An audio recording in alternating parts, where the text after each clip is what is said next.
സംസ്ഥാനത്ത് വന്യജീവി ആക്രമണത്തിൽ 2 ജീവൻ കൂടി പൊലിഞ്ഞു. തൃശൂർ പെരിങ്ങൽകുത്തിൽ ഊരുമൂപ്പന്റെ ഭാര്യയെ കാട്ടാന ചവിട്ടിക്കൊന്നു. വാച്ചുമരം കോളനിയിലെ രാജന്റെ ഭാര്യ വത്സയെ വനവിഭവങ്ങൾ ശേഖരിക്കാൻ പോയപ്പോഴാണ് ആന ആക്രമിച്ചത്.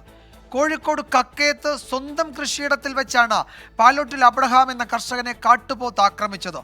നെഞ്ചിൽ ആഴത്തിൽ മുറിവേറ്റ അബ്രഹാമിനെ ആശുപത്രിയിലേക്ക് കൊണ്ടുപോകുന്നതിനിടെ മരണം സംഭവിച്ചു. കക്കയത്തും പെരിങ്ങൽകുത്തിലും പ്രതിഷേധവുമായി എത്തിയ നാട്ടുകാർ വനം വകുപ്പിനെതിരെ കടുത്ത വിമർശനം ഉന്നയിച്ചു. നിരീക്ഷണം ശക്തമാക്കുമെന്ന പതിവ് പല്ലവിയാണ് വനം മന്ത്രിക്ക് പറയാനുണ്ടായിരുന്നത്. കാണാം ഇന്നത്തെ ലീഡ് സ്റ്റോറി. ഇന്ന് വൈകിട്ട് 3 മണിയോടെ കൃഷിയിടത്തിൽ ജോലി ചെയ്യുന്നതിനിടെയാണ് അബ്രഹാമിന് കാട്ടുപോത്തിന്റെ കുത്തേൽക്കുന്നത്. നിലവിളി കേട്ടെത്തിയ നാട്ടുകാർ ആശുപത്രിയിൽ പ്രവേശിപ്പിച്ചു. വിദഗ്ധ ചികിത്സയ്ക്കായി കോഴിക്കോട് മെഡിക്കൽ കോളേജ് ആശുപത്രിയിലേക്ക് മാറ്റുന്നതിനിടെ മരണം. അപ്പോൾ ഞങ്ങൾക്ക് ഇത്രേ പറയാനുള്ളൂ. ഒന്നെങ്കിൽ വന്യമൃഗങ്ങളെ, നാട്ടിലിറങ്ങുന്ന വന്യമൃഗങ്ങളെ വെടിവെച്ചു കൊല്ലുക, അല്ലെങ്കിൽ ഞങ്ങളെ വെടിവെച്ചു കൊല്ലുക. അതായത് എളുപ്പം, ഞങ്ങൾ വെടിവെച്ചു കൊല്ലുക. അക്രമകാരിയായ കാട്ടുപോത്തിനെ വെടിവെക്കണമെന്നാവശ്യപ്പെട്ട് കോൺഗ്രസ് പ്രവർത്തകർ ആംബുലൻസ് തടഞ്ഞ് പ്രതിഷേധിച്ചു. ആവശ്യത്തിൽ ഉറപ്പ് ലഭിച്ചതോടെ 1 മണിക്കൂർ നീണ്ട പ്രതിഷേധം അവസാനിപ്പിച്ചു.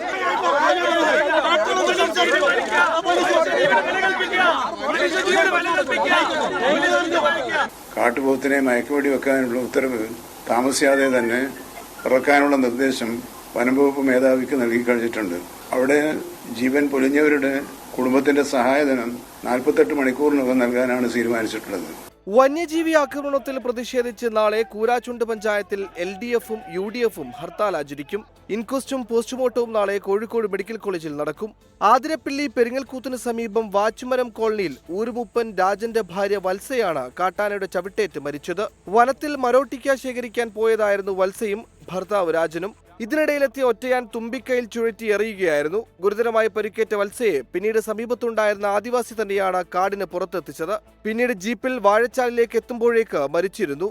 വാഴച്ചാലിൽ നിന്ന് ആംബുലൻസ് ലഭ്യമാക്കിയാണ് മൃതദേഹം ചാലക്കുടി താലൂക്ക് ആശുപത്രിയിലേക്ക് മാറ്റിയത്. വത്സയ്ക്ക് ചികിത്സ ഉറപ്പാക്കുന്നതിൽ താമസമുണ്ടായി എന്നാരോപിച്ച് സനീഷ് കുമാർ ജോസഫ് രംഗത്തെത്തി.